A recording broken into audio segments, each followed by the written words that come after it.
SSLC passing ಮಾರ್ಕ್ಸ್ಗೆ ಸಂಬಂಧಿಸಿದಂತೆ ರಾಜ್ಯ ಸರ್ಕಾರವು ಒಳ್ಳೆಯ ಸುದ್ದಿಯನ್ನು ನೀಡಿದೆ. ಎಸ್ಎಸ್ಎಲ್ಸಿ ವಿದ್ಯಾರ್ಥಿಗಳ ಪರೀಕ್ಷೆ 1ರ ಫಲಿತಾಂಶವು ಮೇ ಮೊದಲ ವಾರದಲ್ಲಿ ಬರಲಿದೆ ಎಂದು ರಾಜ್ಯ ಸರ್ಕಾರವು ಹೇಳಿದೆ.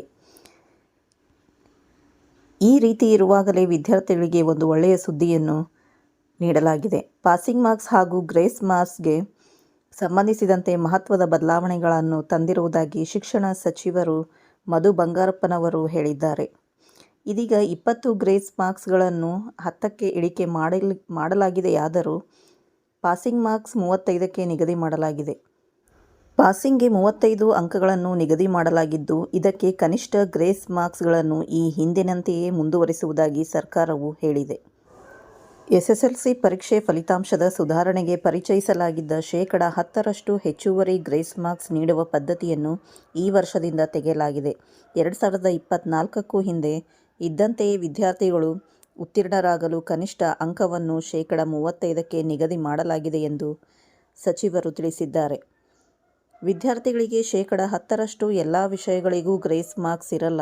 ಆದರೆ ಕೆಲವೇ ಮಾರ್ಕ್ಸ್ಗಳಿಂದ ಫೇಲ್ ಆಗುವ ಸಾಧ್ಯತೆ ಇರುವ ಮಕ್ಕಳಿಗೆ ಈ ಬಾರಿಯೂ ಗುಡ್ ನ್ಯೂಸ್ ಇರಲಿದೆ. ಎಂದಿನಂತೆ ಈ ಬಾರಿಯ ಎಸ್ಎಸ್ಎಲ್ಸಿ ಪರೀಕ್ಷೆಯಲ್ಲೂ ಗರಿಷ್ಠ 3 ವಿಷಯಗಳಲ್ಲಿ ಶೇಕಡ 10ರಷ್ಟು ಗ್ರೇಸ್ ಮಾರ್ಕ್ಸ್ ನೀಡುವ ಪದ್ಧತಿ ಮುಂದುವರೆಯಲಿದೆ. ಇದರಿಂದ ಕಳೆದ ಬಾರಿ ಒಟ್ಟಾರೆ ಶೇಕಡ 20ರಷ್ಟು ಗ್ರೇಸ್ ಮಾರ್ಕ್ಸ್ ನೀಡುವ ಬದಲಿಗೆ ಈ ಬಾರಿ ಶೇಕಡ 10ಕ್ಕೆ ಸೀಮಿತವಾಗಲಿದೆ. ಎಸ್ಎಸ್ಎಲ್ಸಿ ವಿದ್ಯಾರ್ಥಿಗಳು ಲಿಖಿತ ಪರೀಕ್ಷೆಯಲ್ಲಿ ಪ್ರಥಮ ಭಾಷೆಯಲ್ಲಿ 35 ಅಂಕಗಳನ್ನು ಪಡೆಯಬೇಕು.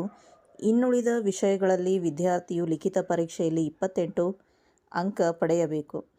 ಆಂತರಿಕ ಅಂಕಗಳೊಂದಿಗೆ ವಿದ್ಯಾರ್ಥಿಯು ಪರೀಕ್ಷೆಯಲ್ಲಿ ಉತ್ತೀರ್ಣರಾಗಲು 35 ಅಂಕ ಬಂದರೆ ಸಾಕು ಅಂತ ಹೇಳಲಾಗಿದೆ.